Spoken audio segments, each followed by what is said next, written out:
Mawlana Azad was born in the holy city of Mecca in 1888. His father was an Indian Muslim preacher who was forced into exile by British authorities in India after the Indian Rebellion of 1857.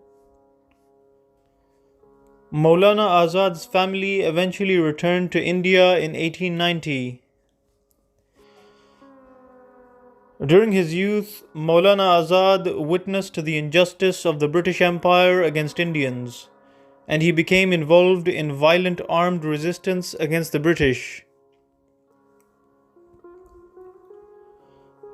He collaborated with a Hindu guerrilla fighter known as Sri Aurobindo and became a member of an anti-British resistance army that launched attacks against British soldiers in the jungles of West Bengal and assassinated key British officials.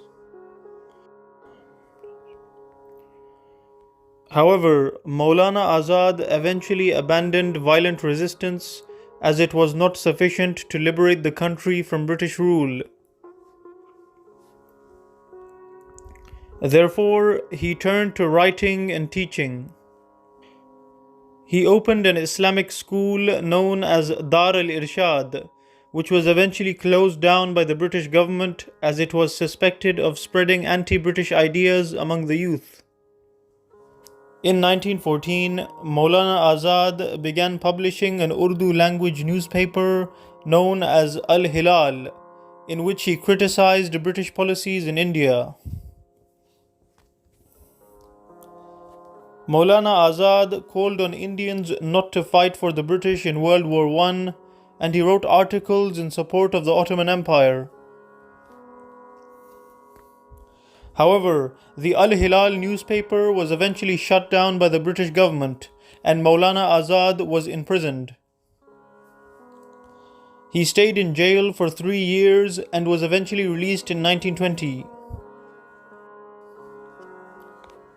Upon his release, he continued his anti-British activities and joined the Indian National Congress. Mawlana Azad travelled across the country and gave speeches calling for independence from British rule. Besides delivering speeches, Mawlana Azad also focused on liberating the minds of Indians and called on the people to reject the British education system. During this period, Mawlana Azad also contributed to establishing the Jamia Millia Islamic University in Delhi. He wanted Indian Muslims to connect with their Islamic heritage, and he wrote many articles about Indian Muslim rulers and reformers who lived during the Mughal period, such as Sheikh Ahmed Sirhindi.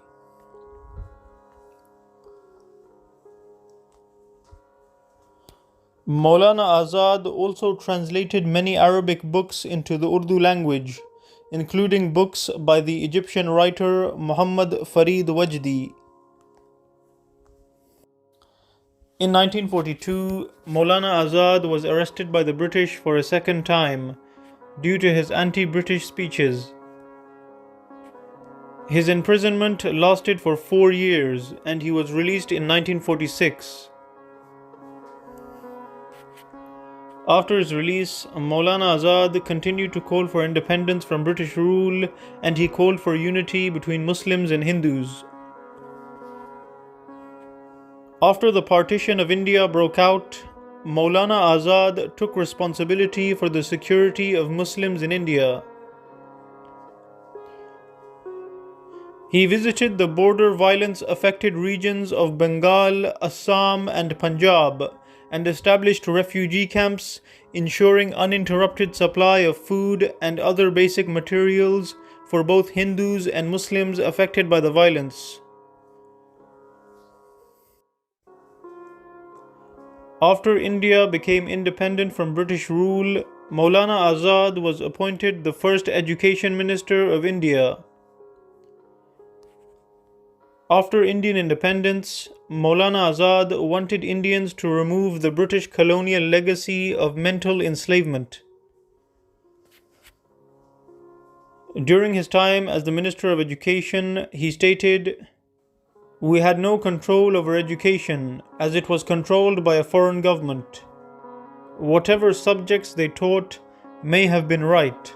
However, the way they taught closed our minds instead of opening them. The sole purpose of education should not be to earn a livelihood and bread, as education should also be used for personality development, which is the most important aspect of education. As the Indian Minister of Education, Mawlana Azad established many universities and scientific research institutions throughout the country.